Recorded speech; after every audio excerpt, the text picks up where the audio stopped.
much that's going on around the world that's impacting on us as Africans, that's impacting on us as a people, wherever we are in the world. Be it the UKKK, where the racism has reared its ugly head as a result of football. Can you believe it? You know, they have very successfully here in the UKKK managed to be kind of keeping the lid on overt racism for some time.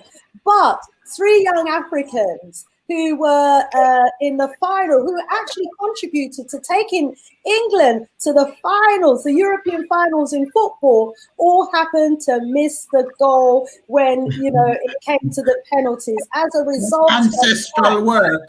As a result, the racism that was unleashed here in the UKKK was unbelievable. And for those of us who know how Babylon works, you know that the UK are the belly of the beast. When the belly of the beast roared over the last few days, and these people who were roaring and practicing their racist taunts, I mean, they wanted to lynch every black person as a result of the outcome of this match. These are the same managers in the organizations, the same police officers in the police force, the same firemen, the same hospital workers, the same workers in the institutions that are making decisions over our lives, who wanted to basically lynch the N-word because, you know, of our young lads from Africa who were playing on their teams happened to miss the penalty.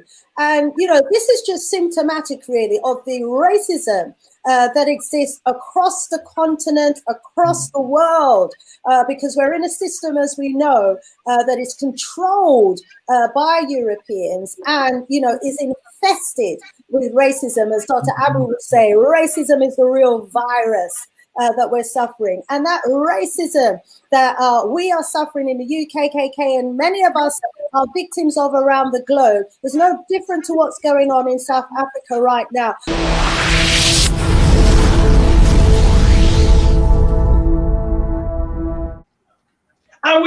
And that's why you see Corona is a mixed blessing. Mixed blessing in the sense that it came at a time where it's not favorable to our health, yes, but it's also good because it has helped all those bastardized leaders down there to develop their country, to see that they also have hospitals that can put in standards that are better than what's in the West. So there should be continuous Corona for them. Continuous Corona for them, yes.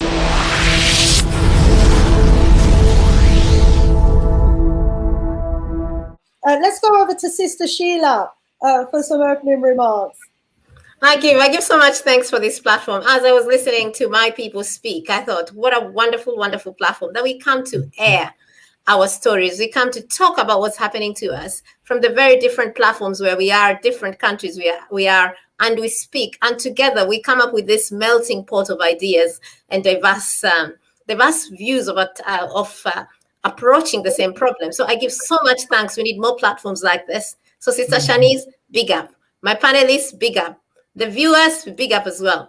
And I'm going to bring in some astrology into the mix in this because astrology is African. We are the people that came up with the phrase as above, so below.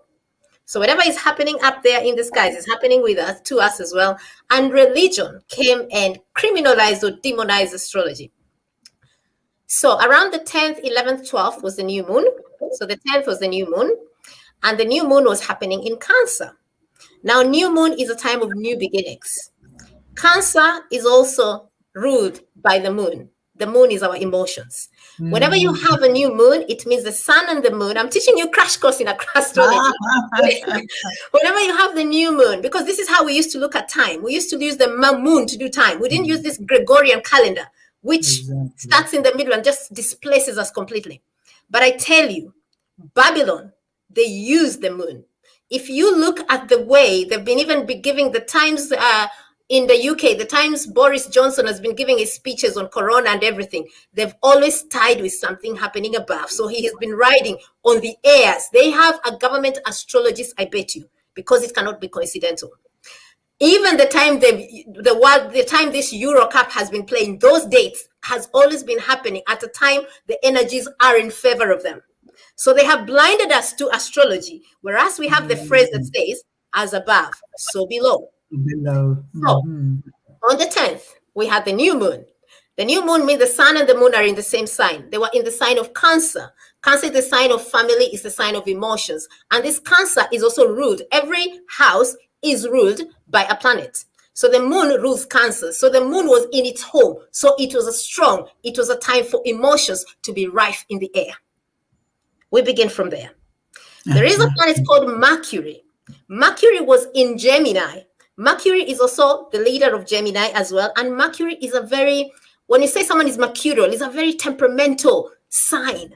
So when it's in Gemini, it's also there's energies in the air at that time. At the same time, on 21st, on the winter solstice, I know many of you knew of the Aquarian age, and many of us did not know what that means. But at that time, we had many planets going onto Aquarius. Aquarius is the planet of the people. At the same time, we have Pluto, which stands for the government, which is Pluto destroys whatever it touches, and it has been in Capricorn, and Capricorn is the planet for the government, for authority. So all along this year and all along 2022, we have this, we call them squares, which is tension between what is in Aquarius, what is in Taurus, which is the earth, and what is in Capricorn, which is the government. So when we put new moon in the mix, and then we put the planet Mars. Mars is the planet of war. Leo is a house of fire, of leadership. Mars has been in Leo during this 10th, 11th, 12th. So it was a time whereby we were going to have fires, political fires, earthquakes, or relationship fires. So people in relationship, be very careful at this time as well. Yeah, so a lot of things. So there was tension rife in the air already. So when this came, I am touching here what Queen Enzinger has said. So when these things were happening, it was right on time. Right on time. As above, so below. But now the good thing about this, we're bringing now the December winter solstice and the Aquarian age. The good thing about this is that the old world is ending. It's being deconstructed, being changed, and we are birthing a new world. We are going through the labor pains. A new world is being born. But the thing we need to do as a people, we need to focus on this new world and don't hold onto the old world. We should hold on to the old world. And I say this, every new moon, whenever we have a new moon, as I mentioned, I run a school. So every new moon and every full moon, so the full moon is on the 24th. Every new moon and every full moon, I normally give a speech or a talk on what is going to happen and what to expect based on where the planets are based. And all this is to bring our people to know that we are not on our own. We have the cosmos behind us. The cosmos is behind us. So these energies are there. And because people have taken onto our culture, they are using it to their advantage while we are owners of this. So if we use this, things are aligned for us. So in my school, I had told them that on the 12th and on the 13th, we have something called the Grand Cross. And I said, whenever the Grand Cross comes, that simply means something big is going to be revealed in the world stage. I had also said on that 12th and 13th, Venus, the planet Venus, and the planet Mars, they were going to be conjunct. Conjunct means they come very close to each other in the planet Leo. This is also a very rare thing for them to be together there. And I said, when this happens, normally there could be fireworks happening as well. So in the UK, what we see, UK has always been adamant in denying that racism does not exist. Anytime you say racism is there, they ask you, where is it? Exactly. They tell you we have equality in diversity forms. They tell you we have a prime minister who is this, we have the mayor who's this, and we have this and that, and they tell you all these things. Then football happens. And as Queen Enzinger said, on the world stage, the racism came. And it was so open that Prince William, the heir apparent, who never comment on political issues, had to come and issue a speech and say, this is diabolical. He had to distance himself from his people because these are their people. Exactly. At the same time, the prime minister who refused the players to take the knee at one time had to come and distance himself and say, this is atrocious, this is diabolical, we cannot accept this. So basically, the racism was brought to them in such open manner that there was no running away from it, that they could not say Britain is not racist. Because one thing is very clear: to play for the England team, you have to have the right to call yourself English, or the right to abide, to live in the England country, the country called England. So those 3 African players were there rightfully, playing as one of them. They were there to give their energy, to give their time, to give their own bit there. And the country welcomed them to take from them. And then when they end up missing on the penalties, we forget that football, to reach penalties, it means there had been 90 minutes of playing. People had been in that field. Why didn't they score? It means there was extra time, 15 minutes. Why didn't they score? So these penalties, which is a highly pressurized time, is just a small, little, minute bit to blame the people that come to the end. What of the people that came from the beginning? Why aren't you blaming the people that were there for the 90 minutes, of which there are many Caucasians there? Why aren't you blaming them? Why didn't they score? All 11 of them there. Why didn't they score? Why? Why didn't they do it? Now you are blaming these other 3 who, by virtue that they were playing for England, they deserve to be there. Why are you telling them, go back to where you came from? Well, you took them to play for you, weren't you? You are taking their energy, weren't you? So what I would like to say is that the comments that were made is as if these were intruders, as if these were just people that just came. These 3 African men just came from Africa somehow and reached and started playing, and now they made them lose the game, and now we should kick them away. We forget that they were there rightfully. And all of us that have lived in the UK or live in the UK, we know how it is. You have to prove to actually belong to one of their bits, one of their places. So these young men probably were the best of the best for them to even qualify to even play for England. Now, I am reminded, as I always give you stories, there's a time a snake, you know, the one that crawls, and they appeared somewhere in my village. And it was one of the snakes that, what they say, when it comes, it eats children. You know, the snake that eats the animals and eats children as well. And the elders around say that when this snake appears, you cannot leave it. It was an angry snake as well. They said it's angry, but so they said they have to kill it. And the reason why they say they need to kill it is because it was either the snake stays alive and kills our children, or we kill it and our children suffer. So there was no dilemma there. So they killed the snake. But as they were killing the snake, they said women and children and any weak person, they have to go all far away, because they said when the snake is dying, that is the time it's most dangerous. That is the time the snake can attack, and it can hit, and it can kill more faster on its death throes than when it's alive. And they say the snake fights before it dies. And in Kenya, once the snake has already been killed, you do not even leave that dead snake. You have to pour paraffin onto it, so that paraffin kills it thoroughly, because they say that snake, just leaving it like that, it will wake up and it will do one final kill before it dies. So even when you've killed it, you still pour paraffin on it and still chop off his head. And truly, when you pour paraffin on that dead snake, you see it moving, sometimes without a head. You see that body moves without the head. We are witnessing snake dying. These are the death throes of a snake. Absolutely. And this snake is not dying quietly. This snake is making sure it is taking people down with them. And my people, my African people, this is the time you focus. You focus on vibrating high. You focus on welcoming the new that is being born. You know, a new dawn is being born. And I finished with them. I was watching Dr. Mumbi's show today. And Dr. Mumbi said that a lot of the information that was supposedly stolen was only like 5 or 10%. And most of the information was kept hidden in our DNA, in our blood. And this information is starting to come alive now. This information is awakening.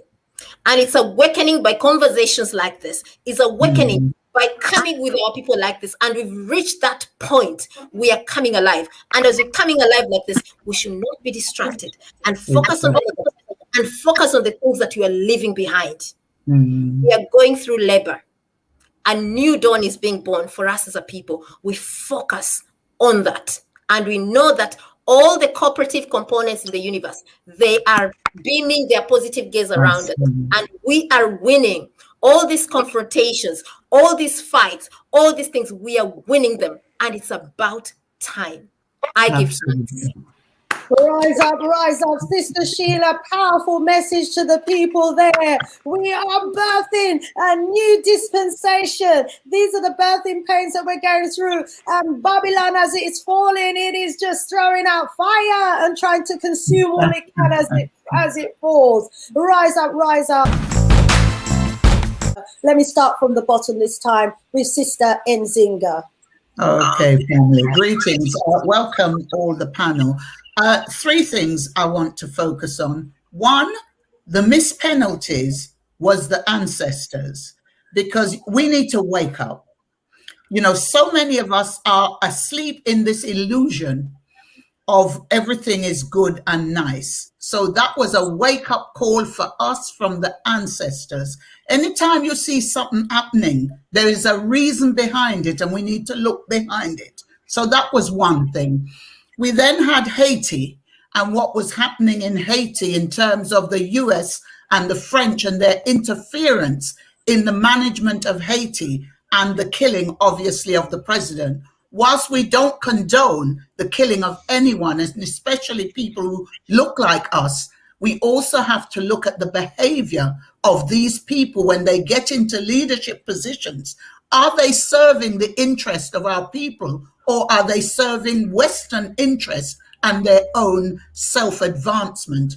And coming on to South Africa and the arrest of Zuma and also the rioting that's going on, that I saw a clip just as Zuma was being taken into custody, and his supporters said very clearly that they were going to cause mayhem in the country. And, you know, I think as a people, we need to be more critical in our understanding. If the person did the wrong thing, then we need to call them out for doing the wrong thing. Thank you so much, Sister Enzinger, for those opening remarks there. Our ancestors said, no, you guys need to wake up, because had they got those goals, we would not, some of us, have realized the extent to which racism is still rampant in the hearts of the people who we're living amongst. True talk, Sister Enzinger.